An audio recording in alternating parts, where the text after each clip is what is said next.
Сәлеметсіздер ме? Мен Теміртау тарихи-өлкетану музейіндегі экскурсия жүргізушісі Мамраимова Гүлдера Болатовна боламын. Бүгінгі музейлік сабақтың тақырыбы ғибадат заттар арқылы әлемдік дінді тану. Қазіргі әлемде мыңдаған сенімдер мен діндер бар, бірақ олардың тек үшеуін ғана әлемдік деп атауға болады. Олар ислам, христиан, буддизм діндері. Діннің әлемдік болып саналуы үшін ол ЮНЕСКО-ның ұсынған келесі талаптарға сәйкес келуі керек. Адамдардың үлкен қауымдастығын біріктіру, көптеген елдерде және әртүрлі халықтардың арасында ізбасарлардың болуы. Әлемдік діндердің ішіндегі ислам діні ең жас, ол 7-ші ғасырда пайда болған. Ислам дінінің қалаушысы Мұхаммед пайғамбар. 40 жастағы Мұхаммедке түсіне Жабраил періште келіп, Алланың атынан аят айту қасиеттерін ашты. Осы аяттардан мұсылмандардың қасиетті кітабы Құран кәрім жазылды. Құран Мұхаммедке 23 жыл бойы жеке бөліктермен белгілі бір оқиғаларға байланысты немесе Алланың даналығы бойынша ешқандай себепсіз жіберілді. Онда 114 сүренің 6200-ден астам аяттар бар. Құран тек араб тілінде ғана қасиетті саналады, ал басқа тілдерде оның мазмұнымен танысуға арналған кітап ретінде қабылданады. Мұсылмандарда Құранға деген көзқарасы ерекше. Әрбір үйде ол белден төмен тұрмай, құрметті орында орналасуы керек. Мұсылмандардың ғибадат нысаны мешіт. Мешітке намазға шақыратын 1-ден 9-ға дейін мұнаралар салынады. Мұхаммед пайғамбар дүниеден өткеннен кейін ислам 2 тармаққа бөлінді: сунниттік және шииттік. Мұсылмандардың 90% сунниттер. Осы түрде ислам Қазақстан жеріне келді. Сунниттер Құран мен суннитке сенеді. Исламда өзін нағыз мұсылман санайтын жандар ұстанатын 5 парыз бар. Бірінші, Алла мен пайғамбар Мұхаммедке ғана құлшылық ету. Алладан басқа құдай жоқ, ал Мұхаммед оның пайғамбары. Екінші, күнделікті 5 рет намаз оқу. Үшінші, зекет беру. Төртінші, Рамазан айында ораза ұстау. Ал соңғысы болса, Меккеге қажылыққа бару. Исламда дін қызметкерлерінің үйрететін институт жоқ. Имам, сыйынушылардың бірі, Құранды оқып талқылай алатын сауатты адамдардың біріне жатады. Имамның киімінің дәстүрлі шығыс халық ер азаматының киімінен айырмашылығы жоқ. Шапан, шығыс адамының дәстүрлі киімі. Имам міндетті түрде киіп жүру керек. Сәлде, ұзындығы 2,5-нан 8 метрге дейін жететін тақияның немесе басты айналдырып орайтын мата. Мұсылмандар үшін ол өте қасиетті, өйткені оны пайғамбар Мұхаммедтің өзі киген. О дүниеге аттанған мұсылман адамға сәлде ақырет ретінде қолданылады. Сәлдеден айырылып қалу масқараға жатады. Құрметті жасыл сәлдені қажылыққа барып келген адамдар ғана киеді. Екінші, әлемдік дін христиан діні. Христиан діні біздің дәуірдің 1-ші ғасырында пайда болды. Оның негізінде Иисус Христостың құтқарулы миссиясына сену жатыр. Ол Құдайдың және жердегі әйелдің ұлы бола отырып, барлық адамдардың күнәларын айқышта азап шегіп, Христостың екінші келуіне, соңғы сотқа, әділдер мен күнәһарларға көктегі сый-сияпатқа және Құдайдың патшалығының құрылуына деген сенімі болып табылады. Христиан дінінің қасиетті кітабы ол Библия. Ол ескі және жаңа өсиеттерден тұрады. Бастапқыда христиан діні біртұтас болатын, бірақ кейін көптеген келіспеушіліктердің салдарынан 1054 жылы католиктер мен православиялық бағытта екіге бөлінді. Ал 1517 жылы католиктер екіге бөлінді. Осылай протестантизм пайда болды. Қазіргі таңда әлемде христиан діні 3 тармаққа бөлінген: православиялық, католицизм және протестантизм. Православие – дәстүрлерді қатаң түрде сақтайтын дін. Православиялық дінге құлшылық ететін адамдардың тағы бір ерекшелігі ол крест. Бұл крест бастапқыда шоқынған кезде тағылады да, содан кейін шешілмейді. Ол металдан немесе ағаштан жасалады. Православиялықтар мен католиктердің кресттерінің айырмашылығы бар.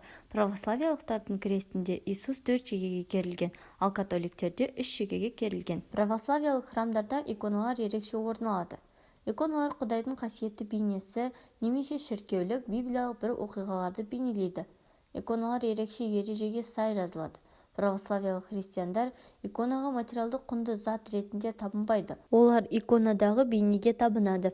Ғибадатханадағы құлшылық шіркеулік славяндық тілде жүргізеді. Шіркеулік славяндық тіл бұл ерекше тіл. Ол Құдаймен қарым-қатынас жасау үшін арнайы жасалған. Ғибадат жасау үшін дін қызметкерлеріне қасиетті киім кию керек. Ол парчадан немесе басқа матадан жасалады. Киімнің түсі шіркеу мерекесіне байланысты өзгереді. Мысалы, ақ түс ол Рождество, шоқыну, қайта өңдеу мерекелеріне байланысты. Священниктердің бас киімі камелавка. Камелавка – қызыл, сия, көк, қара түсті болып келетін священниктің бас киімі. Ол Иисус Христостың тікенекті қара өріктен жасалған алқасының белгісі. Бұл бас киім священник үшін үлкен сый болып табылады. Филонь – дін қызметкерлерінің басқа киімдердің үстінен киілетін киім. Епитрахиль – дін қызметкерлеріне қасиетті рәсімдерді орындауға арналған қос рақым болып табылады. Епитрахильсіз ешқандай қызметті дін қызметкері атқара алмайды. Белбеу – епитрахильдің үстінен киілетін және священниктің құлшылық етуге дайын екенін білдіретін киім. Поручи – бұл баумен байланған жендік. Бұл Иисус Христостың қиналған кездегі қолдары байланған баулар. Белдемше – бұл священникке ұзақ және зейінді жұмысы үшін тағылады. Оң жақ иығынан жамбасқа қарай киіліп және рухани қылышты білдіреді. Католицизм – христиан дінінің батыс тармағы.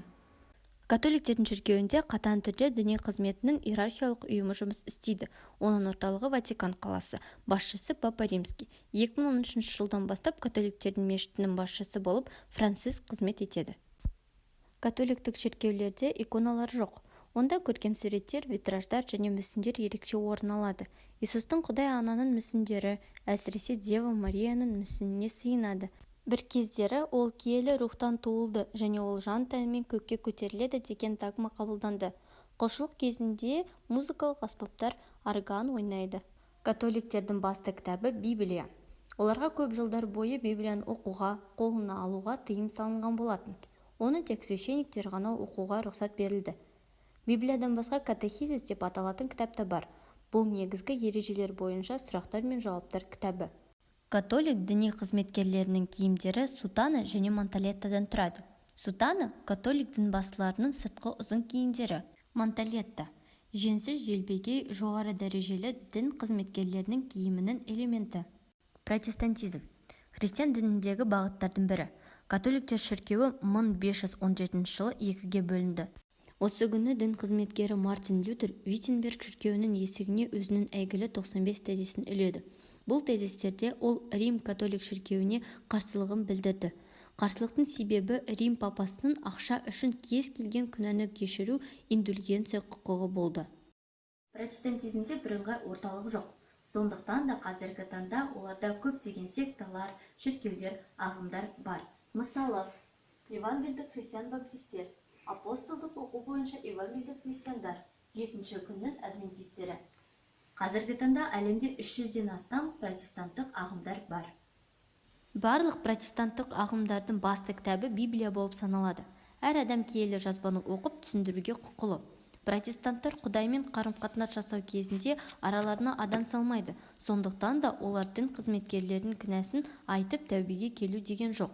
Дәл сол себептен оларда иконаларға және мүсіндерге табыну болмайды. Үшінші әлемдік дін бұл буддизм. Буддизм әлемдегі ең көне дін. Ол біздің дәуірімізге дейінгі 1000 жылдықта пайда болды. Оның пайда болуы Сиддхарт Гаутама есімді ерекше адамға байланысты. Бұл адамда бәрі болды. Әкесі патша, әдемі әйел, сүйікті ұлы. Бірақ бір күні ол нақты әлемді біле алды. Ол кәрілік, ауру және өлім бар екенін және ол барлық адамдардың тағдырында екенін білді. 29 жасында ол дәруіш атанды. 35 жасында ол жан дүниесі рухани тазартылған Будда атанып өзінің ілімін уағыздады. Оның негізгі қағидалары адам өлсе де оның жаны қайта өмірге келеді. Және келесі жолы кім болып дүниеге келетінін қазіргі кезде қалай және кіммен өмір сүріп жатқанын байланысты. Қазақстан жерінде әлемдік діндердің барлығы өтті. бірақ ешқашан жанкештілік пен төзімсіздік болған емес.